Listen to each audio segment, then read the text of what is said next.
Well, I'm off to play a round of disc golf in 35-mile-an-hour wind gusts today. I'm sure it's going to be a really good round, and I'm going to make plenty of birdies.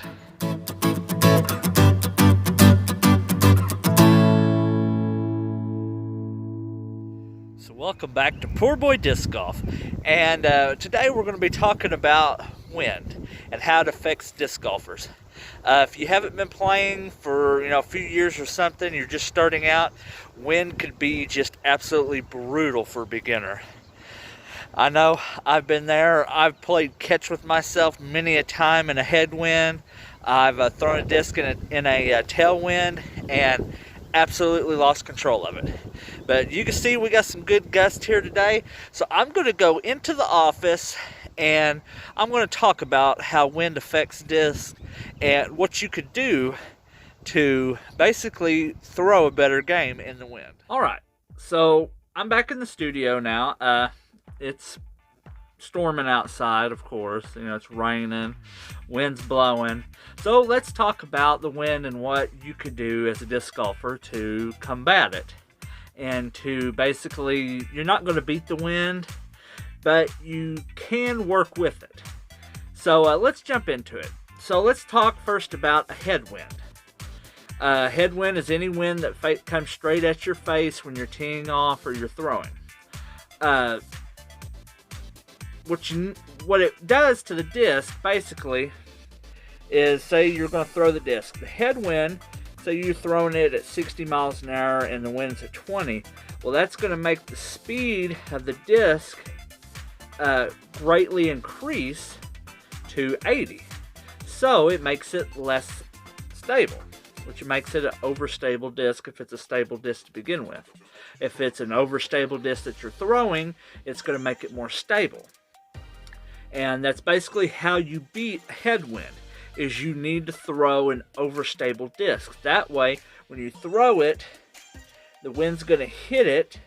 It's going to cause it, as long as you're throwing it flat and nose down, or not really nose down, but at a flat angle and everything, it needs to be an overstable disc because it's going to make it more stable or might make it a little understable. So that way you can kind of combat it. Now, in a tailwind, it's greatly different. Take this Underworld. It's a -3 turn. In a tailwind, which is going to be any wind that's behind you, that's blowing to your back when you're at the tee pad, it's going to basically make the disc more stable or overstable. So to combat it, you need to throw an understable disc.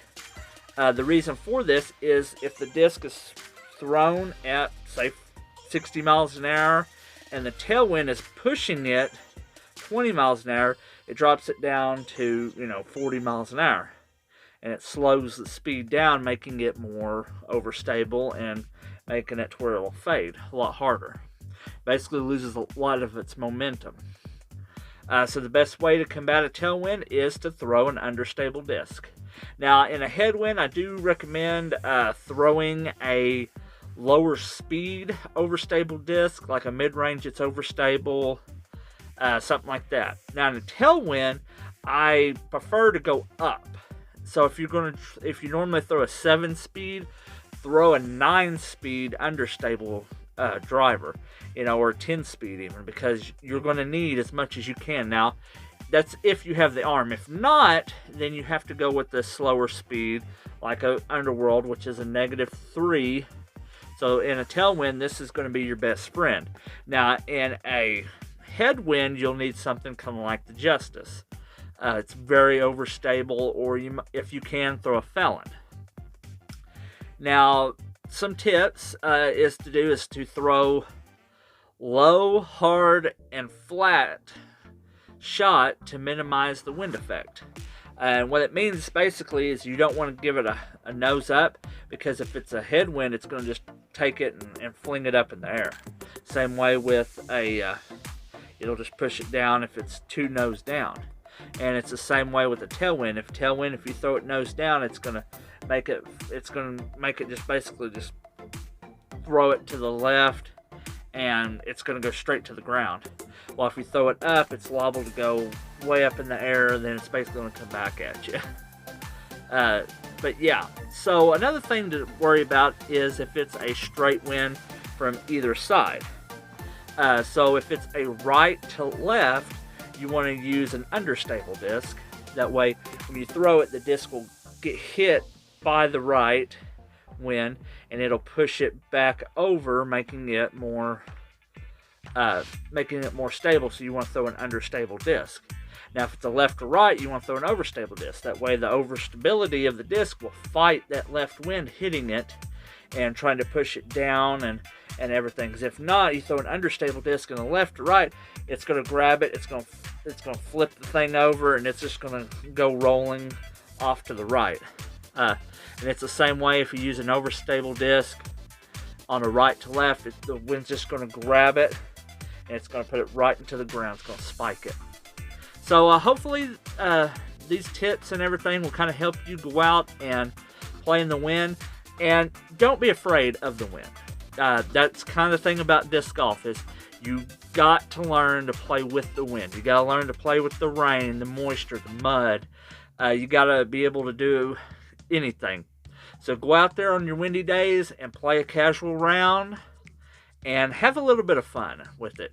You know, throw a couple discs, throw an overstable and an understable just to see how they do fly for you, because you never know. Maybe you've got the next Paul Macbeth arm and you can throw a crazy speed disc really good and the wind doesn't even bother you. Or maybe you've got that magic roller or that forearm or something like that. So as always, this is PoorBoy reminding you to play the sport and grow the sport. That is disc golf. Thanks for watching.